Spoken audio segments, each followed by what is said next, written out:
Assalamualaikum. I'm Fatima Zuhra, Chef. Dear students, hope you all are fine. Alhamdulillah, I'm also fine. Today I will take a class on Unit 10. Today's topic is Adjectives 2. You have already known what is adjectives. Adjectives are describing words. But today we will learn the comparison of adjectives. Most adjectives have three different forms to show the degrees of comparison. Number 1, the positive form. Number 2, the comparative form. And number 3, the superlative form. The positive form is used to describe one item. That means single item, people or group. The comparative form is used to describe two people, two items or groups, and the superlative adjectives is used to describe three or more people, items or groups. However, there are different ways to make the comparative and superlative degrees of adjectives. Now, rule number 1. In case of mono or disyllabic words, we can add er and est to the positive words to make comparative and superlative adjectives. Here I am showing an example of this. Rule number 1, the word is clever. What is the word? Clever. This is a disyllabic word. So we will just add er and est to these words. This is comparative word and this is superlative adjectives. This is positive adjectives, clever. This is comparative, cleverer, and this is superlative, cleverest. Now rule number 2.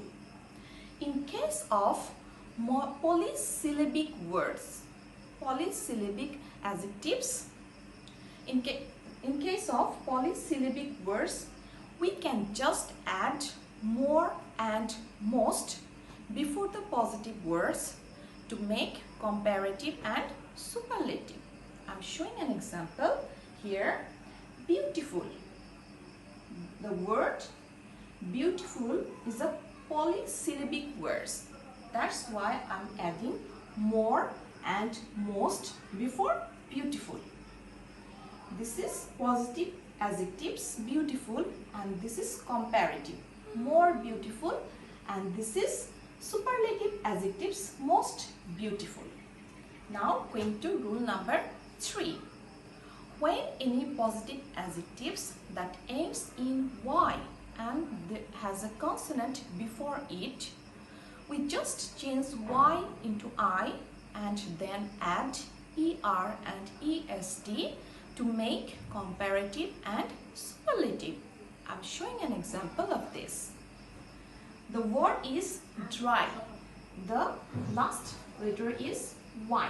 So in place of y, we just write I and add er to make it comparative and est to make it superlative.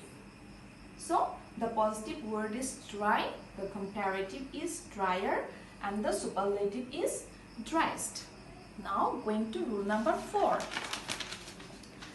In case of any positive adjective that is one syllable long and ends in a single vowel and a single consonant, you must have to double the final consonant.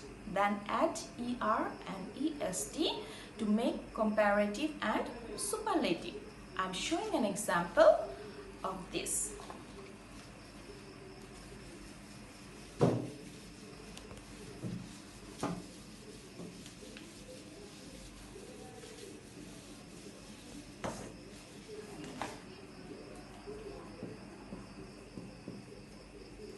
The word is big. The positive word is big. The comparative form of big is bigger. and the superlative is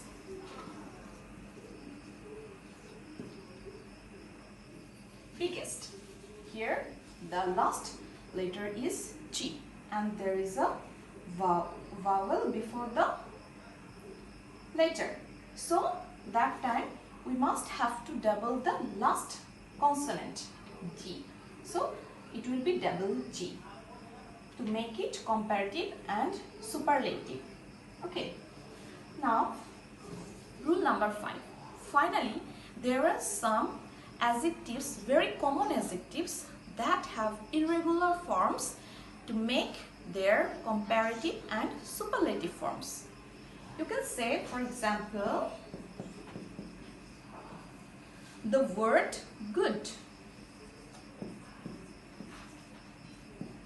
What will be the comparative form of good? Gooder. No, it will be better. And what is the superlative form of good? It will be best.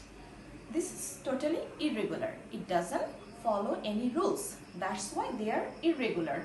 There are some other words like bad. You can say, what is the comparative form of bad? Worse. And the superlative form is worst. Okay, there are some words. You can learn it from your book. Now I am going to show 2 more examples of comparative and superlative adjectives.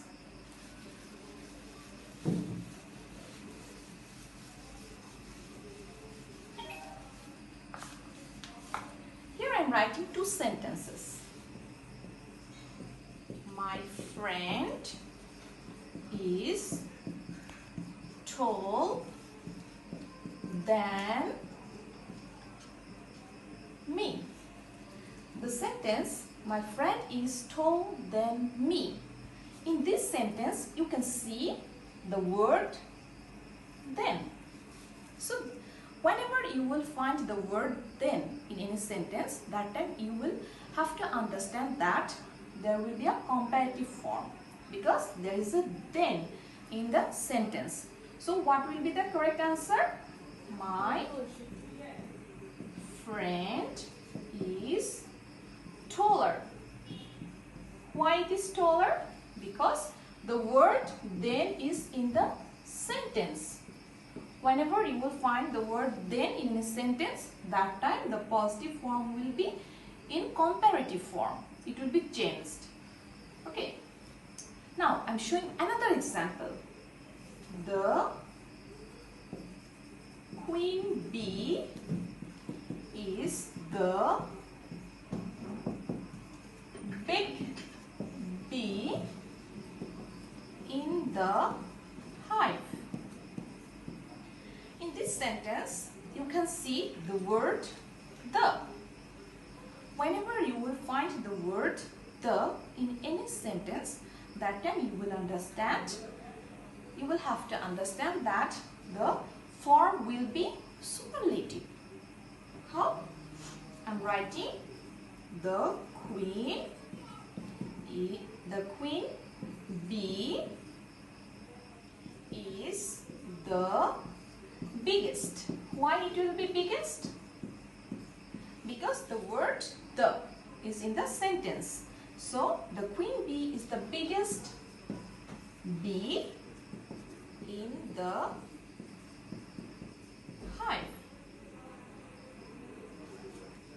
Okay? By practicing these rules, you can do the exercises from this unit. You can do this in your book as a homework. No more today. Thank you.